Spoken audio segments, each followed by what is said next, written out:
میرے قابل احترام بزرگوں، حیات المسلمین کی روح نمبر 22 میں حکیم الامت حضرت مولانا تھانوی رحمۃ اللہ علیہ نے قرآن کریم اور احادیث طیبہ کی روشنی میں گناہوں کے دنیاوی اور آخرت کے نقصانات بیان فرمائے ہیں، اور ان سب سے یہ بیان کرنا مقصود ہے کہ گناہ کرنے سے دنیا میں بھی تباہی آتی ہے اور آخرت میں بھی بربادی آتی ہے۔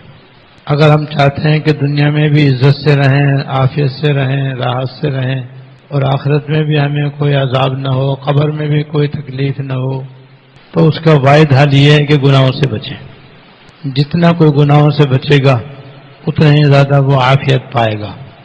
ہماری ساری بیماریوں، پریشانیوں، تکلیفوں کا ایک بڑا سبب ہمارے گناہ ہیں۔ جتنے گناہ ہوں گے اتنے ہی اس کے وبال بھی آئیں گے، اور اگر گناہ ہو چکے ہیں تو ان کا علاج سچی توبہ کرنا ہے۔ توبہ کرنے سے بڑا گناہ بھی معاف ہو جاتا ہے۔ اس سلسلے میں 14 احادیث بیان ہو چکی ہیں۔ آج انشاءاللہ 15 اور 16 نمبر حدیث بیان کی جائے گی۔ حدیث نمبر 15 کا عنوان ہے ناحق کسی کا مال دبانا بڑا گناہ ہے۔ حدیث شریف یہ ہے، حضرت ابو حرہ رقاشی رضی اللہ تعالی عنہ اپنے چچا سے روایت کرتے ہیں کہ رسول اللہ صلی اللہ علیہ وسلم نے فرمایا، سنو ظلم مت کرنا، سنو کسی پر ظلم مت کرنا، اور سن لو کسی کا مال اس کی دلی رضامندی کے بغیر حلال نہیں ہے۔ فائدہ، خوش دلی کے بغیر کسی کا مال کھانا، اس میں کسی کا مال چھین لینا یا مار لینا بھی داخل ہے، جیسے کسی کا قرض لے کر کھا جانا یا میراث کا حصہ دبا لینا۔ اسی طرح جو چندہ شرم یا کسی دباؤ کی وجہ سے دیا جاتا ہے وہ بھی اس میں داخل ہے، یعنی وہ بھی حرام ہے اور لینے والے کے لیے حلال نہیں ہے۔ اب یہ گناہ اگر ہم دیکھیں تو ہمارے معاشرے میں کتنا کثرت سے پایا جاتا ہے۔ اس حدیث میں 2 بڑے بڑے گناہ بتلائے گئے ہیں، ایک ظلم کرنا، دوسرے کسی کی رضامندی کے بغیر مال لینا۔ ظلم بھی ہمارے یہاں کتنا ہوتا ہے، گھر گھر ظلم و ستم ہو رہا ہے۔ بعض دفعہ شوہر بیوی پہ ظلم کرتا ہے، بیوی شوہر کے ساتھ زیادتی کرتی ہے، بہن بھائی ایک دوسرے پر ظلم کرتے ہیں، رشتہ داروں کے اندر ظلم و زیادتی کا بازار گرم ہے۔ محکموں میں، اداروں میں، کمپنیوں میں، بالخصوص سرکاری اداروں میں تو ظلم و ستم ہی کی کثرت ہے۔ تھانے سے لے کر کے عدالت تک انصاف نام کی کوئی چیز نظر نہیں آتی، ظلم و ستم قدم قدم پہ بھرا ہوا ہے، اور ناحق مال لینا بھی یہاں پر عام ہے، جس کو رشوت کہتے ہیں۔ رشوت کا ذکر آگے آنے والی حدیث میں مستقل آ رہا ہے، لیکن دیکھو تھانے سے لے کر کے عدالت تک اور حکومت کے تمام عہدوں و مناصب کے اندر رشوت عام ہے۔ رشوت لینا ہر حال میں حرام ہے، دینا بھی بہت ساری صورتوں میں حرام و ناجائز ہے، لیکن مظلوم اپنے سے ظلم دفع کرنے کے لیے یا اپنا جائز یا واجب حق وصول کرنے کے لیے اگر مجبوراً دے تو دینے والے کے حق میں دینے کی گنجائش ہے، یعنی دینے والا مجبور ہو کر اگر دے گا تو گنہگار نہیں ہوگا۔ تو دینے کی صورتوں میں تو بعض صورتیں مستثنی ہیں، اور مجبور ہو کر کے آدمی اگر دے اپنے سے ظلم کو دفع کرنے کے لیے، ظالم کے ظلم سے بچنے کے لیے، یا اپنا جائز یا واجب حق حاصل کرنے کے لیے، تو مجبوراً اس کے لیے گنجائش، لیکن ایسی صورتیں بہت کم ہوتی ہیں۔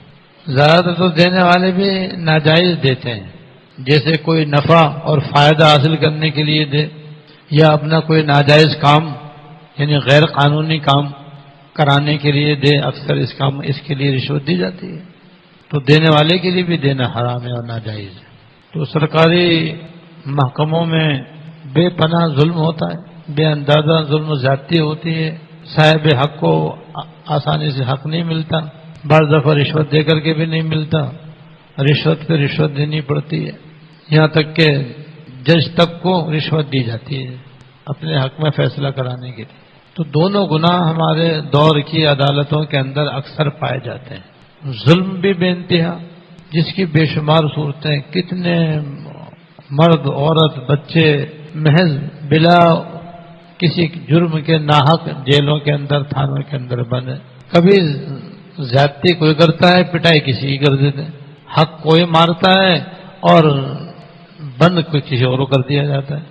اس طرح سے عدالتوں میں کتنے ایسے لوگ ہیں جو بیچارے بے قصور ہیں مگر مقدمات میں پھنسے ہوئے ہیں، بس نام کی حاضری لگ رہی ہے، جا رہے ہیں اور جاتے ہیں اور حاضر ہوتے ہیں، نہ ان کے مقدمے پہ غور ہوتا ہے، نہ یہ دیکھا جاتا ہے کہ کون ظالم ہے، کون مظلوم ہے، کس کے ساتھ انصاف ہونا چاہیے، کس سے حق دلوانا چاہیے۔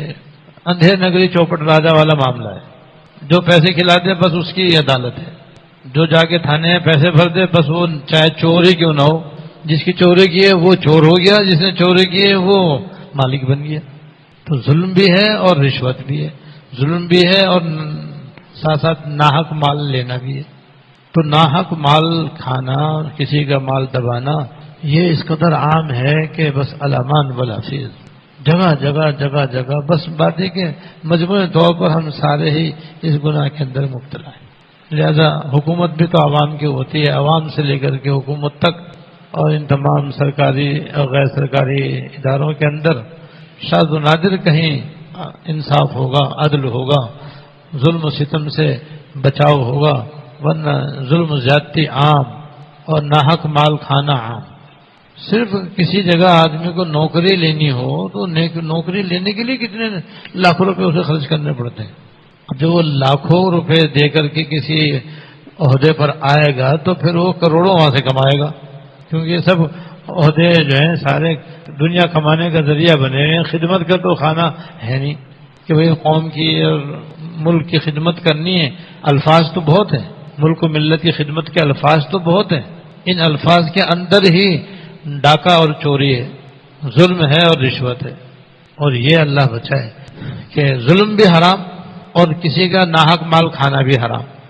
ان بے شمار صورتوں میں یہ دو صورتیں بھی بہت زیادہ عام ہیں، جس کی طرف حضرت نے متوجہ فرمایا کہ بعض لوگ قرض لے لیتے ہیں پھر دینے کا نام ہی نہیں لیتے۔ یہ ہماری مارکیٹوں کے اندر بہت زیادہ عام ہے کہ ادھار جتنا چاہے دے دو، جتنا چاہے ادھار دے دو، لینے کے لیے سب تیار ہے، بس دینے کے لیے کوئی تیار نہیں۔ اس لیے بعض دفعہ اچھی اور قابل اعتماد پارٹیاں ہیں وہ بھی دینے سے انکار کر دیتی، ورنہ جو دکاندار ہوتا ہے وہ دیکھ بھال کے ادھار دیتا ہے کہ جس سے ہمیں پیسے واپس مل سکیں اور ہمارا چیک واپس، اس کا دیا ہوا چیک واپس نہ ہو، انہیں کو مال دیتے رہتے ہیں، تو جاتا بھی رہتا ہے آتا بھی رہتا ہے، اس طریقے سے کام چل جاتا ہے۔ کبھی کبھی قابل اطمینان اور صحیح معاملہ کرنے والی پارٹیاں بھی الٹ جاتی، پھر وہاں پر آدمی کے لاکھوں پھنس جاتے ہیں۔ اور بہت سی پارٹیاں تو مشہور ہی ہوتی ہیں کہ بس وہ لینا جانتی ہیں، دینا جانتی نہیں، بس انہیں دیے جاؤ بس وہ لیتے رہیں گے، اس کے بعد جب آپ لینے جاؤ گے تو پھر طرح طرح کے بہانے کر دیں گے اور بس پھر آپ چکر کاٹتے رہو۔ اس طرح سے لوگوں کا سرمایہ ڈوب جاتا ہے، وہ لینے والے کھا کے بیٹھ جاتے ہیں، مال ادھار لیا تو وہ کھا کے بیٹھ گئے، پیسے ادھار لیے تو وہ دبا کے بیٹھ گئے۔ تو ایسے ہمارے معاشرے میں لوگ موجود ہیں، اور مردوں میں بھی عورتوں میں بھی، کہ جو پیسے لے کر کے یا تو انکار ہی کر دیتے تھے ہم نے کہا لیے، اور جو ایک بعض اقرار کرتے تو کہتے ہیں ہاں جب ہوں گے تو دے دیں گے۔ اب ہوں گے تو دے دیں گے، بس یہ بہانہ ہے، دینا نہیں ہے، یوں نہیں کہتے ہم نہیں دیں گے، لیکن اس کو یہ خوبصورت سا لفظ دے دیں، بھائی ہوں گے تو دے دیں گے، ہم کہیں جا رہے ہیں کیا؟ اب 10 چکر لگا لو، 20 چکر لگا لو، لگاتے رہو، ہاں دیں گے، ہوں گے تو دے دیں گے انشاءاللہ، دیتے نہیں۔ تو قرض لے کر کے واپس نہ کرنا، یہ بھی دوسرے کا مال ناحق کھانا ہے۔ تو اس کی کتنی ساری صورتیں ہمارے یہاں رائج ہیں، جس میں سے ایک ہے یہ بھی ہے کہ عام طور پر میراث تقسیم کرنے کا رواج نہیں ہے۔ باپ کا انتقال ہو گیا تب بس بیٹے اس کے مال و جائیداد پر قبضہ کر کے بیٹھ جاتے ہیں۔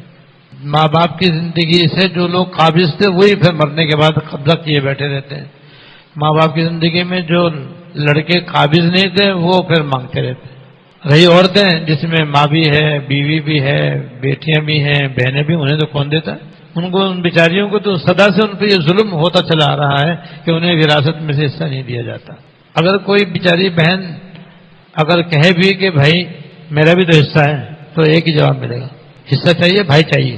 مطلب یہ کہ یا تو حصہ لے لو، پھر ہمارا تمہارا کوئی واسطہ نہیں ہوگا زندگی بھر، نہ ہم تمہیں بلائیں گے، نہ بٹھائیں گے، نہ تمہاری خوشی میں، نہ تمہارے غمی میں، ہمیشہ کے لیے ہمارا تمہارا تعلق ختم، کیونکہ تم نے حصہ مانگ لیا، یا پھر حصہ چھوڑو، پھر ہم تمہیں سے ملیں گے، عید بقرعید پہ تمہیں بلائیں گے، شادی غمی میں ہم بھی تمہارے ساتھ ہوں گے۔ یہ ہے ظلم عظیم، یہ ہے ڈاکہ جو بھائی اپنے بہنوں کے حصوں پہ ڈالتے ہیں، یہ ہے غصب جو کہ حرام و ناجائز ہے۔ اور جو متقی بنتے ہیں، پرہیزگار بنتے ہیں، وہ ایک خوبصورت سا ہیلا کرتے ہیں، جو بعض مرتبہ بہنوں کو بتاتے بھی نہیں ہیں، بس محلے والوں کو، معاشرے میں لوگوں کو، مسجد کے نمازیوں کو تسلی دینے کے لیے کہہ دیتے ہیں بھائی ہماری بہنیں تو ہمارے حق میں دستبردار ہو گئی ہیں، ہماری بہنیں تو ہمارے حق میں دستبردار ہو گئی۔ اماں نے بھی کہتے ہیں بیٹا مجھے کیا لینا، آخر تمہارا ہی ہے۔ کبھی بھائی نے بھی کبھی بہن کے حق میں ایسا کہا، کبھی بہنوں نے بھی کسی سے کہا کہ ہمارے بھائی ہمارے حق میں دستبردار ہو گئے۔ یہ کیا ہے کہ ہمیشہ سے بہنیں دستبردار ہوتی آ رہی ہیں اور مائیں یہ کہتی آ رہی ہیں کہ سب بیٹا تمہارا ہی ہے، پتہ ہے نا ایک پائی بھی نہیں ملے گی۔ یہ ہے وہ خوبصورت جملہ جو اپنا بھرم رکھنے کے لیے مسجد میں نمازیوں سے کہتے ہیں بھائی ہماری بہنیں تو ہمارے حق میں دستبردار ہو گئی، اس لیے ان کو تو ہم نے بنتے تو 50 لاکھ دے دیے 50 روپے۔ یہ ہے غصب اور یہ ہے بہنوں کا حصہ حرام کھانا۔ بعض مرتبہ میں اچھے خاصے حاجی نمازی بھی اس گناہ میں مبتلا ہو جاتے ہیں، لیکن یاد رکھو یہاں پہ تو کچھ بھی کر لو لیکن آخر میں قبر میں تو جانا ہے، ایک دن مرنا ہے، آخر موت ہے، کر دے جو کرنا ہے، آخر موت ہے۔ جب قبر میں جاؤ گے تو دودھ کا دودھ پانی کا پانی الگ ہو جائے گا، جتنا بھی ظلم ڈھایا ہوگا اور جس کے پیسے ناحق کھائے ہوں گے سب کا حساب دینا پڑے گا۔ پھر وہاں اپنی نیکیوں سے بہنوں کے حق میں دستبردار ہونا پڑے گا، جتنی نیکیاں کمائی ہوں گی وہ سب پھر پائے کے بدلے میں دینی پڑیں گی۔ علامہ ابن العربی رحمۃ اللہ علیہ نے لکھا ہے کہ 1 درہم کے بدلے میں 700 مقبول نمازیں دینی پڑیں گی، 1 درہم کے بدلے میں، جو 4.5 ماشا چاندی کا ہوتا ہے 1 درہم۔ 4.5 ماشا چاندی کیا ہے، کیا حقیقت ہے؟ اگر کسی نے دنیا میں کسی 1 درہم چاہے وراثت میں سے ناحق لے لیا یا چھین لیا یا قرض لے لیا یا غصب کر لیا اور پھر دنیا میں نہ دیا، نہ اس نے معاف کیا، تو اس کے بدلے 700 مقبول نمازیں ادا کرنی پڑیں گی۔ اب جس نے ہزاروں درہم غصب کیے ہوئے ہیں، بہنوں کا لاکھوں روپے کا حصہ جو انہوں نے کھایا ہوا ہے اور لاکھوں روپے قرض لے کر کے ہڑپ کیے ہوئے ہیں، اور چھینا جھپٹی کا تو ہمارے یہاں عام ہے کہ کسی کا موبائل چھین لیتے ہیں، کسی کے پیسے چھین لیتے ہیں، کسی کی گاڑی چھین لیتے ہیں، کسی کی کرائے کی زمین لے کر کے، کرائے کا مکان لے کے قبضہ کر کے بیٹھ جاتے ہیں۔ یہ بھی حرام کھانے کے طریقے ہیں۔ تو ان لاکھوں روپوں میں سے ہر روپے کے بدلے میں 700 مقبول نمازیں کہاں سے لائیں گے؟ پھر نماز بھی ہے، پھر روزہ بھی ہے، زکوٰۃ بھی ہے، پھر دوسری نیکیاں ہیں، یہ تو جناب ذرا سی دیر میں سب ختم ہو جائیں گے۔ تو یہ نہیں ہے کہ یہاں چھین لو، یہاں لے لو، یہاں غصب کر لو اور قبضہ کر لو، آگے کچھ نہیں ہوگا، آگے سارا ہی حساب ہوگا۔ اور اسی لیے یہ قرآن و حدیث کی باتیں بتائی جا رہی ہیں کہ دیکھو کسی پہ ظلم نہیں کرنا، سن لو کسی پہ ظلم نہیں کرنا، سن لو کسی کا مال ناحق لینا حلال نہیں، اسی لیے بتایا جا رہا ہے کہ کل حساب دینا ہوگا۔ اس لیے علماء فرماتے ہیں کہ دنیا کے حرام میں تو عذاب ہے، حلال میں حساب ہے، اور حساب بھی عذاب سے کم نہیں ہے۔ اس لیے اصل تقوی اسی کا نام ہے بھائی کہ آدمی کھانے پینے میں کسی کا حق نہیں مانگے۔ تو وراثت میں اس قدر ظلم کے علمان و لفظ شاذ و نادر کوئی ہے، ہزاروں لاکھوں میں کوئی ایک ہوتا ہے جو پائے کا حساب کر کے وارثوں کو ان کا حق پہنچاتا ہے، ورنہ روزانہ لوگ پیدا ہو رہے ہیں، روزانہ لوگ مر رہے ہیں، اور ہزاروں پیدا ہو رہے ہیں، ہزاروں مر رہے ہیں، مگر دارالفتہ میں جا کے دیکھو تو 1 2 2 3 2 1 1 2 بس یہ سوال ہے۔ تو وہ 2 کم 3 کم جو 1000 آدمی مرے ہیں ان کی وراثت کہاں گئی؟ تقسیم نہیں ہوئی۔ عام مسلمان جانتے نہیں کہ بھئی کسی کا انتقال ہو جائے تو اس کی وراثت تقسیم کرنی چاہیے، اور نہ جاننا جہالت، اور جہالت خود الگ گناہ ہے۔ وہ یہ نہیں کہہ سکتا جی مجھے تو یہ مسئلہ معلوم ہی نہیں تھا تو میں کیسے عمل کرتا۔ تب تو ایمان کس لیے لایا تھا؟ جب تو ایمان لایا تھا تو ایمان لانے کا مطلب یہ تھا کہ جیسے نماز فرض ہے، روزہ فرض ہے، وراثت کی تقسیم بھی فرض ہے۔ جیسے نماز کے ضروری مسائل جاننا فرض تھا، وراثت کے احکام کو جاننا بھی فرض تھا، معلوم کرتا۔ مدارس موجود تھے، دارالفتہ موجود تھے، وہاں جاتا، جا کر کے پوچھ کر عمل کرتا۔ تو جہالت معتبر عذر نہیں ہے۔ لیکن آج ظاہری نیک اور دیندار بن جاتے ہیں لیکن بے پناہ ظلم ڈھاتے ہیں، ایک دوسرے پر کو گالیاں دیتے ہیں، ایک دوسرے سے لڑتے ہیں، ایک دوسرے سے جھگڑتے ہیں، ایک دوسرے کی بے عزتی کرتے ہیں، اور اس کے ساتھ ساتھ پھر ایک دوسرے کا مال بھی ناحق کھاتے ہیں۔ اگر ایک وارث بھی اپنی نیت خراب کر لے تو باقی وارثوں کا حصہ ملنا پہاڑ ہو جاتا ہے۔ اور خوف خدا آج کل ہے نہیں الا ماشاء اللہ۔ اگر اللہ کا خوف ہو تو وہ تو مرتے ہی فوراً وراثت تقسیم ہو جائے، اور خوف خدا نہ ہو تو جناب جس وقت باپ مرا تھا تو بیٹے جوان تھے، اب بیٹے بڈھے ہو گئے لیکن ابھی تک بھی وراثت کا مسئلہ اور جھگڑا باقی، کیونکہ دینے کی نیت نہیں، جس کی نیت نہیں ہوتی وہ طرح طرح کی رکاوٹیں ڈالتا ہے۔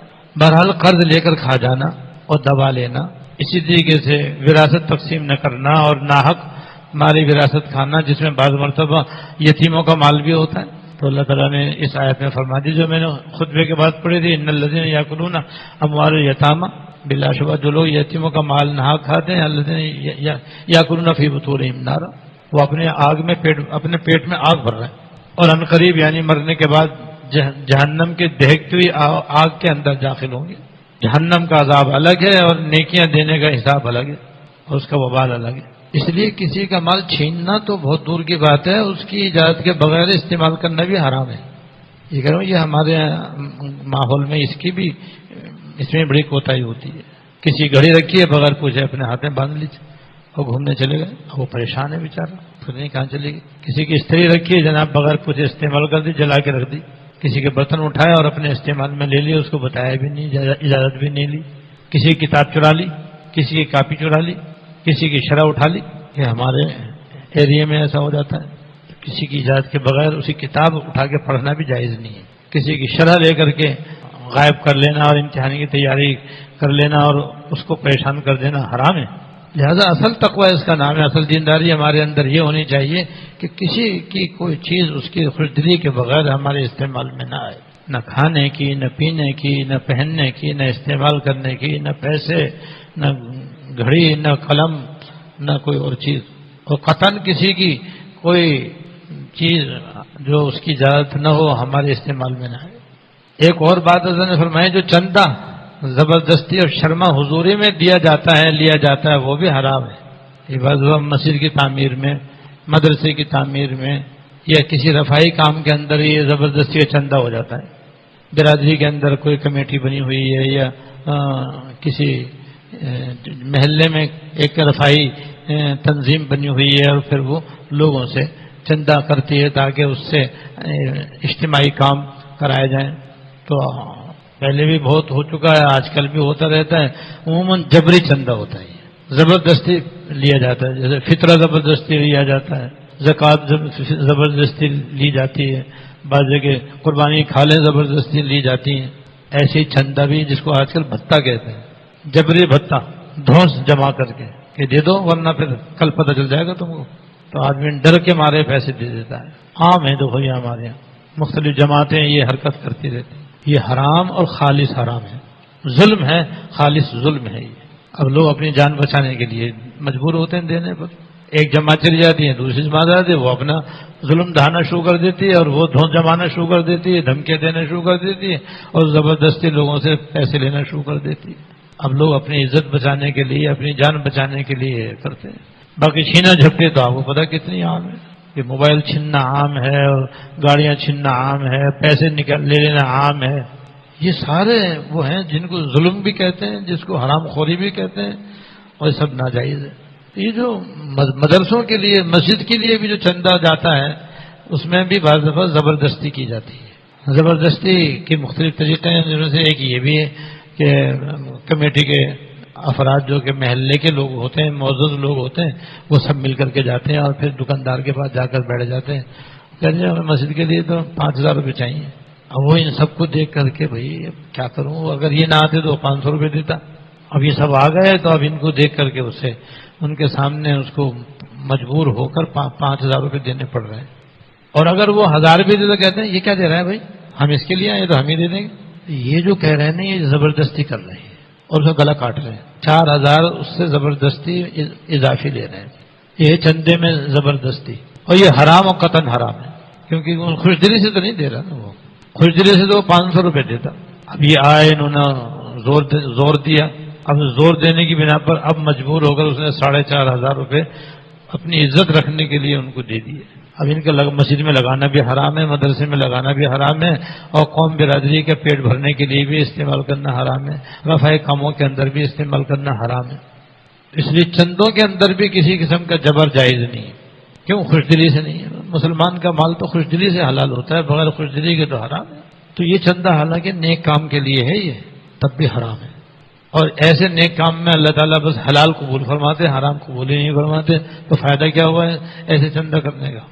بہت سے بہت ہی ہوگا بھائی مسجد نہیں بنے گی، بلا سے نہ بنے، مدرسہ نہیں بنے گا، مت بنو، اگر چندہ بن جائے مسجد میں تالا لگا دو، مدرسے کو بند کر دو، بھائی چندہ ہے نہیں، اب کہاں سے ہم انتظام کریں؟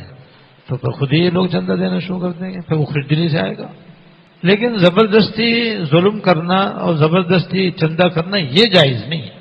ایسی ایک حدیث اور پڑھ لیں، پھر وہ بھی اسی کے ساتھ ہے، جس کا حضرت سالم رحمۃ اللہ علیہ اپنے والد سے روایت کرتے ہیں کہ رسول اللہ صلی اللہ علیہ وسلم نے فرمایا، جو شخص کسی کی زمین کا ذرا سا حصہ ناحق اپنے قبضے میں لے لے، اور ایک حدیث میں ایک بالش کسی کی زمین لے لے، تو اس کو قیامت کے دن 7 زمین میں دھسایا جائے گا۔ یعنی ایک بالش زمین کسی نے ناحق کسی کی دبا لی، جیسے وراثت میں دبا لی، وراثت میں تو ایک بالش کیا پوری کی پوری جائیداد قبضہ کر لی جاتی ہے، لیکن کبھی کبھی کیا کہتے ہیں 1-2 انچ پہ بھی جھگڑا ہو جاتا ہے کہ زمین کی تقسیم ہے جناب، کسی نے ناحق دوسرے کی 1 انچ زمین دبا لی، 2 انچ زمین دبا لی، یا 1 فٹ زمین دبا لی، یا 1 بالش زمین دبا لی ناحق، تو قیامت کے دن اس کو 7ویں زمین تک دھسایا جائے گا۔ دنیا میں تم نے دبایا تھا، اب اس کا یہ عذاب بھگتو۔ اور بعض روایتوں میں یہ ہے کہ اس سے کہا جائے گا یہ 7ویں زمین تک 1 بالش زمین نکالو۔ اب ظاہر ہے کہ اس کو نکالنا کتنا مشکل ہوگا، تو یہ عذاب ہوگا۔ پھر وہ نکال کر اس کو ہار بنا کے اسے گلے میں ڈالیں، اب چل بھائی میدان قیامت میں لے کے چلے اس کو، کتنا سخت عذاب ہے یہ۔ اس لیے اللہ سے ڈرنا چاہیے، آخرت سے ڈرنا چاہیے، اور کسی وارث کا کوئی حق اگر اپنی طرف نکلتا ہے تو پائے کا دے کے فارغ ہو جانا چاہیے، اور رکاوٹ نہیں بننا چاہیے، اور کسی پہ ظلم نہیں کرنا چاہیے، اور کسی کی کوئی چیز اس کی خوشدلی کے بغیر ہرگز استعمال نہیں کرنی چاہیے۔ ہو جائے تو معافی تلافی کر لینی چاہیے۔ اللہ تعالیٰ ہم سب کو ان دونوں گناہوں سے بچنے کی توفیق عطا فرمائے۔